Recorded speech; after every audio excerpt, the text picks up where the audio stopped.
passer à la séquence Oui, suivante. la seconde séquence.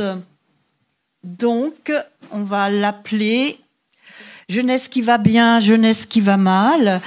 Là, on a la présentation des garçons. Cette période est marquée par une très forte dichotomie dans les représentations que Françoise Tétart, qui a repris l'expression du ministre Maurice Herzog, résumait de cette manière, jeunesse qui va bien, et celle des mouvements et organisations de jeunesse qui vont connaître du coup un grand essor sur toute la période.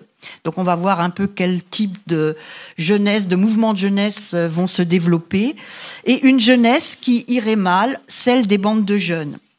La première, bien encadrée, comme celle des scouts par exemple, serait saine et forte, avec des loisirs organisés. L'autre serait à la dérive, oisive, avec de mauvais divertissements. Il en va de même, après les garçons, pour les jeunes filles, qui d'un côté seraient à la fois sages, sportives, bien éduquées, encore pures, et de l'autre côté seraient vagabondes, voleuses, vicieuses, pour reprendre le titre de l'ouvrage de Véronique Blanchard, et menacées par le péril d'une sexualité non contrôlée en devenant fille-mère ou prostituée.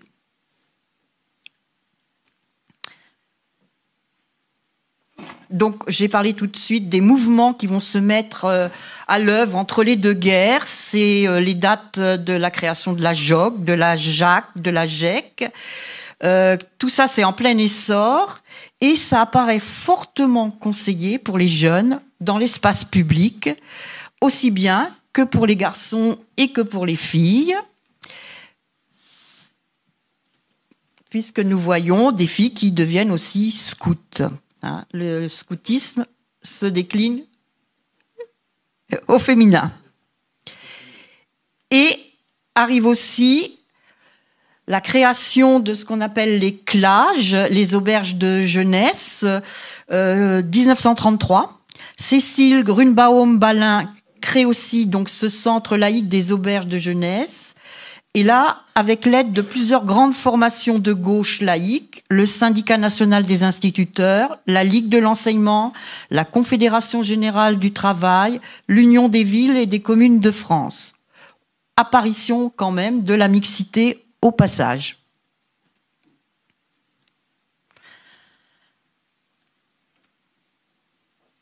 À la même période, c'est fortement traversé au niveau politique par un renversement des peurs démographiques. Durant l'entre-deux-guerres et jusqu'au lendemain de la Seconde Guerre mondiale, c'est vraiment la peur de la dénatalité qui domine et qui fait peur. C'est ce qui va être marqué dans l'ordonnance de 1945 que l'on va voir tout à l'heure avec le passage sur ce thème. La France n'est pas assez riche d'enfants pour qu'elle ait le droit de négliger tout ce qui peut en faire des êtres sains. Et dès 1930, on assiste, comme le montre l'image, la diapo, de grandes campagnes médiatiques, comme font certains journalistes, Alexis Danan par exemple, pour arrêter les bagnes d'enfants. Ce qui va entraîner une première prise de conscience sur la nécessité de changer le type d'encadrement et la prise en charge des jeunes délinquants. Et donc, voici l'ordonnance du 2 février 1945 avec un petit passage. Ce texte a été pris par le gouvernement provisoire juste après la libération. Et dans un des passages, la France n'est pas assez riche d'enfants pour qu'elle ait le droit de négliger tout ce qui peut en faire des êtres sains.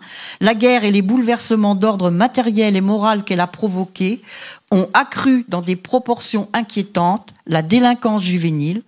La question de l'enfance coupable est une des plus urgentes de l'époque présente.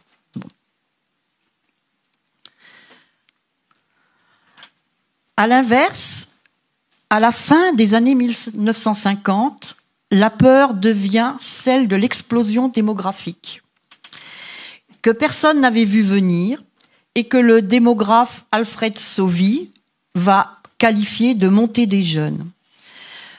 Parallèlement, sur l'image de droite, l'archive de droite, les médias mettent en avant une explosion de la criminalité juvénile. Étonnamment, cet accroissement du nombre de jeunes délinquants est rarement ramené à l'accroissement de cette classe d'âge en termes de pourcentage. Ce sont toujours les chiffres bruts comparés à ceux de l'avant-guerre qui sont évoqués. Donc, le mouvement ne suit pas tout à fait.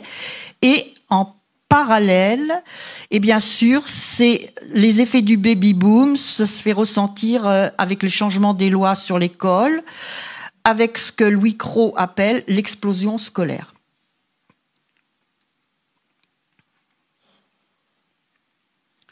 C'est dans ce contexte qu'une nouvelle figure de dangerosité juvénile apparaît autour de ce que les médias vont baptiser les blousons noirs.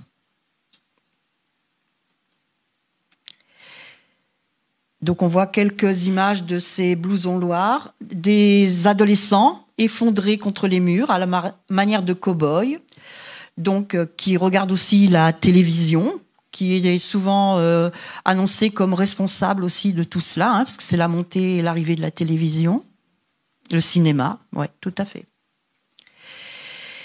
Voici encore des portraits de ces jeunes tels qu'ils sont représentés et on voit la solitude dans ce qu'on appelle la création des immeubles HLM sur des terrains vagues qui existent à cette période. Donc, avant de commencer la troisième partie qui va s'intituler « La jeunesse au secours de la jeunesse », on peut faire peut-être un débriefing sur cette histoire de scouts et de blousons noirs. Alors, jeunesse qui va bien, jeunesse qui va mal, deux images très contrastées.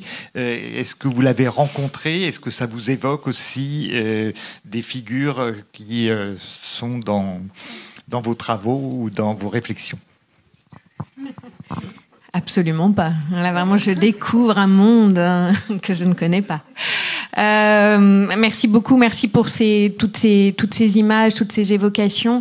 Alors là, il y a énormément de choses à dire, donc je ne vais pas toutes les dire. Peut-être un tout petit mot quand même sur les vagabondes voleuses vicieuses, sur cette idée d'une perception genrée de la jeunesse qui a été dite très clairement et merci beaucoup à Alain Villebreau pour l'avoir aussi bien souligné.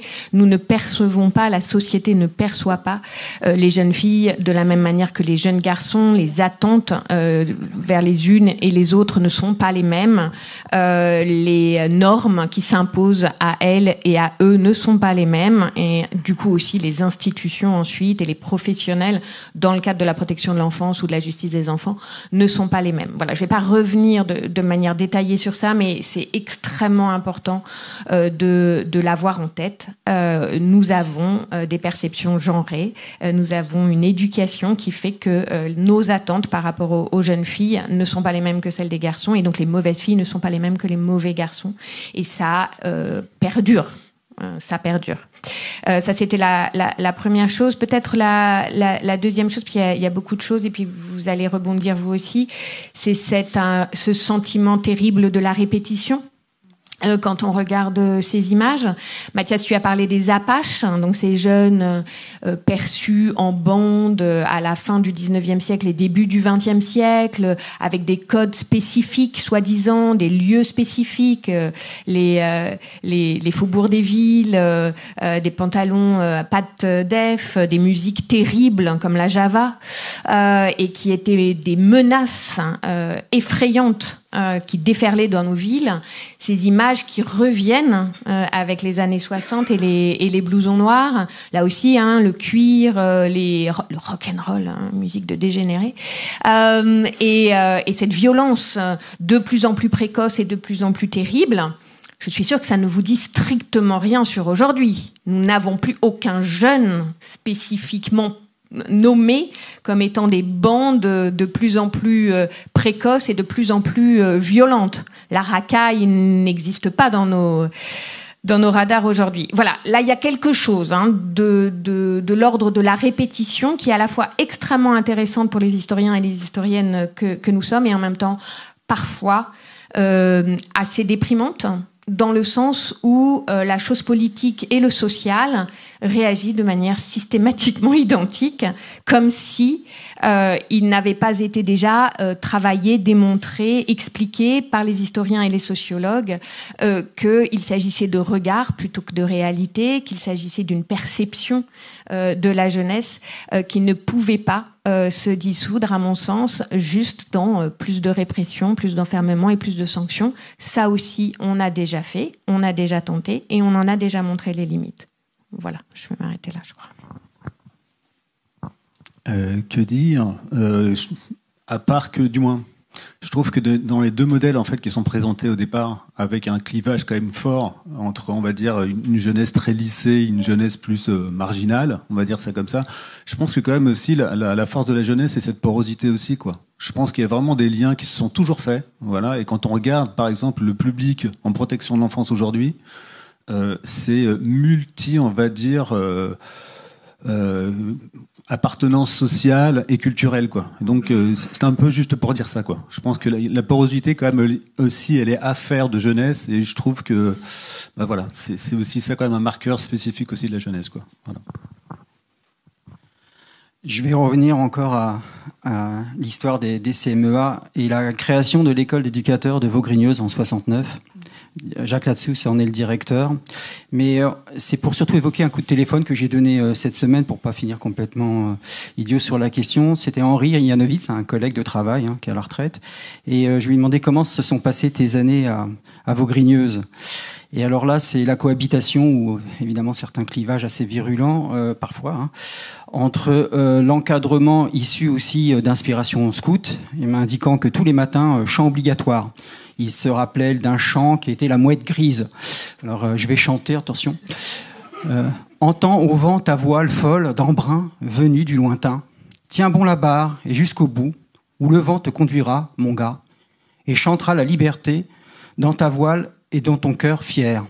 En même temps, petit retour au scout, pour la même période aussi, parce qu'il y a quand même de l'influence. Article 8 de la loi scout. Le scout est maître de soi, il sourit et il chante dans les difficultés. Chant obligatoire.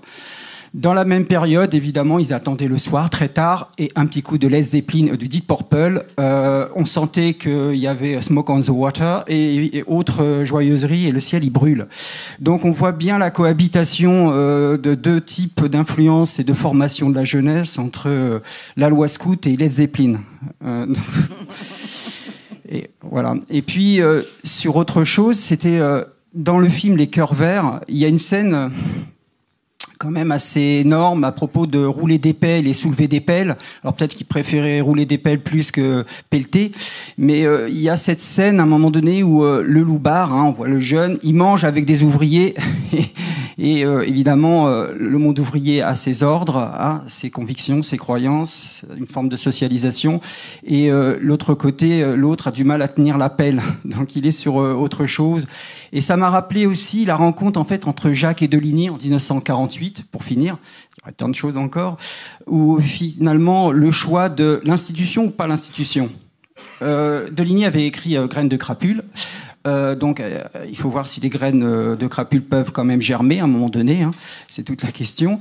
Et la rencontre entre Jacques et Latsous et Deligny finit finalement par l'option de Jacques de croire quand même en l'institution, puisque CMEA veut dire Centre d'entraînement. J'ai pas le temps, mais on aurait pu faire l'analyse de l'acronyme de l'école dans laquelle je travaille, parce que ça fait quand même couler beaucoup d'encre pour les pères fondateurs. Je laisse de côté. Pour finir, Deligny choisira les vagabonds efficaces. Donc les vagabonds, ce sont ceux qu'on voit aussi sur les bancs publics, qui se bécotent, qui font beaucoup de bruit, et qu'on regarde, que les gens honnêtes regardent un regard oblique. Pour Georges Brassens, petit clin d'œil pour ce soir. Moi, en fait, j'ai été aussi frappée par l'histoire de la répétition, notamment de phrases comme la criminalité juvénile s'accroît dans des proportions effrayantes, et aussi maintenant ils nous font peur. Et c'est vrai que ça m'a fait penser aussi, au-delà de la répétition, que en fait les médias, ils ont quand même une place qui est assez importante dans la propagation des idées, et ça contribue en fait à faire perdurer les stéréotypes, quoi. Voilà. Merci. Je vois que Véronique Blanchard a été plus inspirée pour nous parler de la distinction entre mauvaises filles et mauvais garçons, et on pourrait aussi s'interroger s'il y a une distinction entre les bonnes filles et les bons garçons. Je pense qu'on retrouverait aussi des stéréotypes de genre tout à fait frappants. Et pour rebondir sur la porosité, ben justement, ça va vous faire la transition avec la troisième partie.